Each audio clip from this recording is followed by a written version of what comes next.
बोलिए गोविंद भगवान की जय। सांसारिक ज्ञान प्रभु भक्ति में हानिकारक है। जितना ज्यादा सांसारिक ज्ञान होगा उतना ही प्रभु मार्ग में अंधकार होगा। सांसारिक ज्ञान प्रभु भक्ति में बिल्कुल 100% हानिकारक।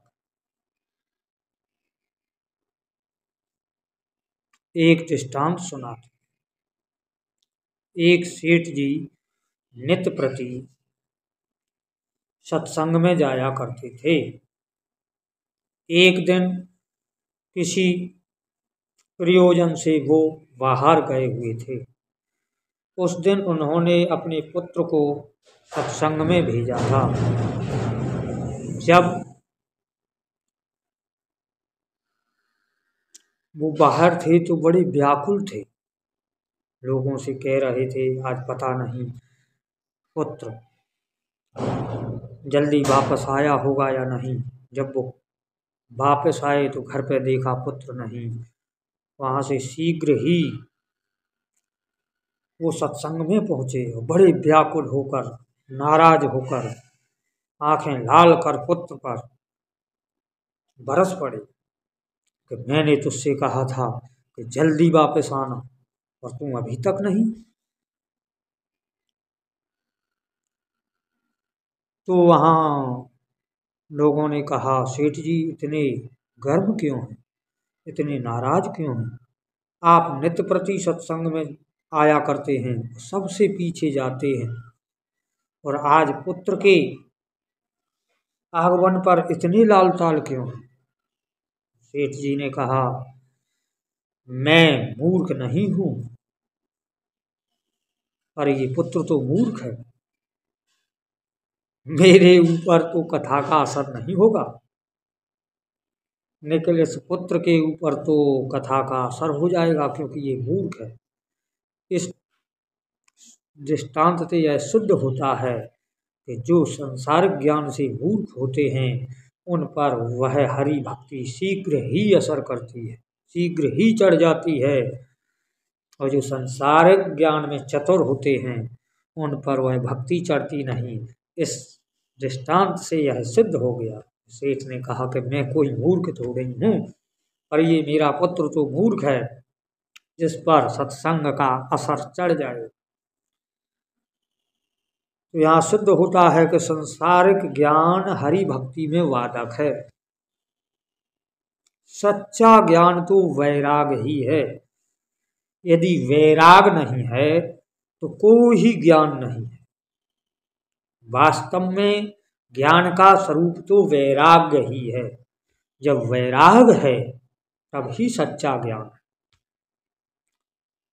और वैराग किससे? इस संसार से। तो राग होगा ईश्वर में, और ईश्वर में जो राग है उसी को वैराग कहते हैं।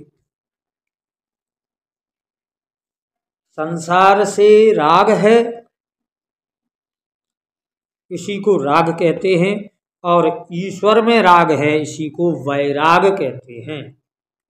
संसार से राग न होना, ईश्वर में राग होना, यही वैराग है। ईश्वर से वैराग होना, संसार से राग होना, यही राग है।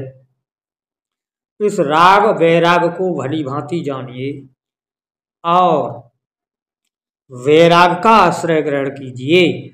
संसार से राग हटाइए, ईश्वर में राग लगाइए और वैराग को धारण कीजिए। वैराग ही सच्चा ज्ञान है। वैराग से ही परम शांति मिलती है और वैराग से ही हरि दर्शन होता है। वैराग ही पवित्र है। वैराग के बिना ज्ञान अपवित्र है, व्यर्थ है, किसी काम का नहीं, किसी काम का नहीं।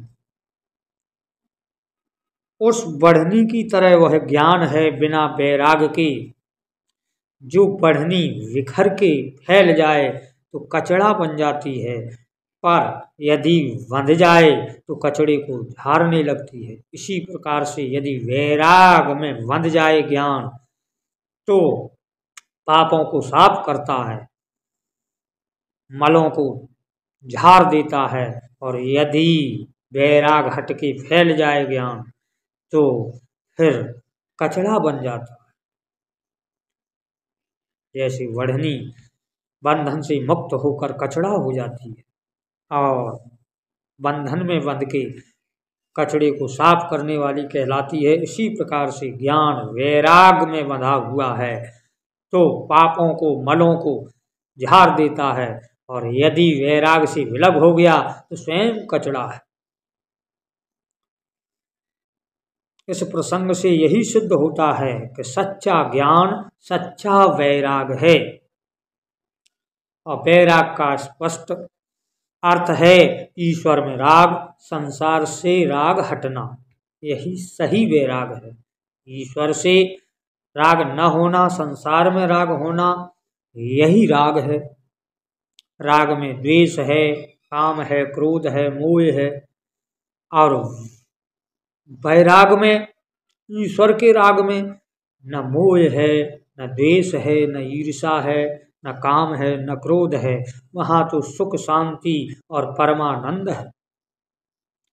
इसलिए वैराग को अपनाइए, सच्चे वैरागी बनिए।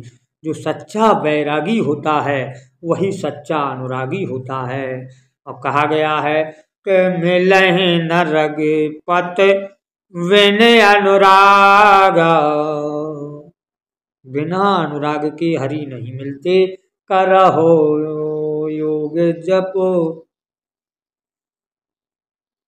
विरागा, योग जप तप विराग चाहे इतना करिए, जब तक अनुराग नहीं होगा हरि नहीं मिलेंगे। मिलहि न रग पत बिन अनुराग, बिना अनुराग के हरि नहीं मिलते। इसलिए वैराग करिए, वैराग से अनुराग उत्पन्न होगा, अनुराग से शरीर का रोम रोम शुद्ध हो जाएगा। जब प्रेम तुम्हारा अनंत हो जाएगा तो रोम रोम संत हो जाएगा। जब प्रेम अनंत हो जाएगा तो शरीर का रोम रोम संत हो जाएगा, क्योंकि अनुराग से हृदय की ग्रंथि टूट जाती है और वह ज्ञान गंगा प्रकट हो जाती है, जिससे सारे मल धुल जाते हैं। बोलिए गोविंद भगवान की जय। जय श्री राधा कृष्ण नमः।